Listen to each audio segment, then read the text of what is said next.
خوف وہ رسی ہے جو کہیں یاد، کہیں ماضی، کہیں لاشعور، کہیں انکانشیس میں کہیں بندھی ہوتی ہے اور ہمیں تنگ کرتی رہتی ہے کہ اگر میں نے یہ کیا تو میں ناکام ہو جاؤں گا۔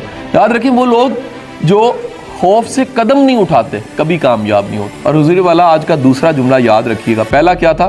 کامیاب ہونے کے لیے ناکامی بہت ضروری ہے، اور دوسرا جملہ یہ ہے جو اپنے خوف کو فتح کر لیتا ہے کامیاب وہی ہوتا ہے۔ سو خوف پہ قابو پانا، خوف کو مینیج کرنا، خوف کو سنبھالنا، خوف کو چینلائز کرنا، یہ آپ کی کامیابی کا سبب بنتا ہے۔ تو ہماری زندگی میں جو خوف ہوتا ہے نا، یہ ختم نہیں ہم نے کرنا ہوتا۔ آپ سب ایک اسائنمنٹ پکڑ لیجئے، آج سونے سے پہلے آپ نے گوگل کرنا ہے 6 گھوسٹ آف فیئر، ٹھیک ہے؟ نیپولین ہل کی کتاب ہے تھنک اینڈ گرو رچ، اور یہ تھنک اینڈ گرو رچ کا لاسٹ چیپٹر ہے 6 گھوسٹ آف فیئر، اور یہ آپ نے چیپٹر پڑھ کے سونا ہے، چھوٹا سا چیپٹر ہے 20-25 صفحوں کا۔ یہ وہ بتاتا ہے کہ کامیابی کے راستے میں سب سے بڑی رکاوٹ خوف ہے۔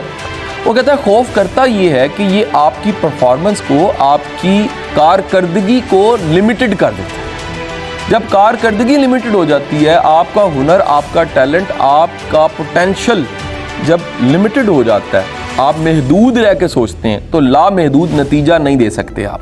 اب وہ کہہ رہا ہے یہ بھوت ہے، گھوسٹ، یہ خوف ایک بھوت کی طرح ہے، جس طرح بھوت آپ کو ڈراتا ہے۔ اچھا یاد رکھیے، بھوت مارتا نہیں ہے، بھوت ڈرا کے مارتا ہے۔ دنیا میں ڈر بھی انسان کو مار دیتا ہے، اور وہ مارتا کیسے ہے؟ یاد رکھیں، جسم سے بڑا وار نفسیات پہ ہوتا ہے۔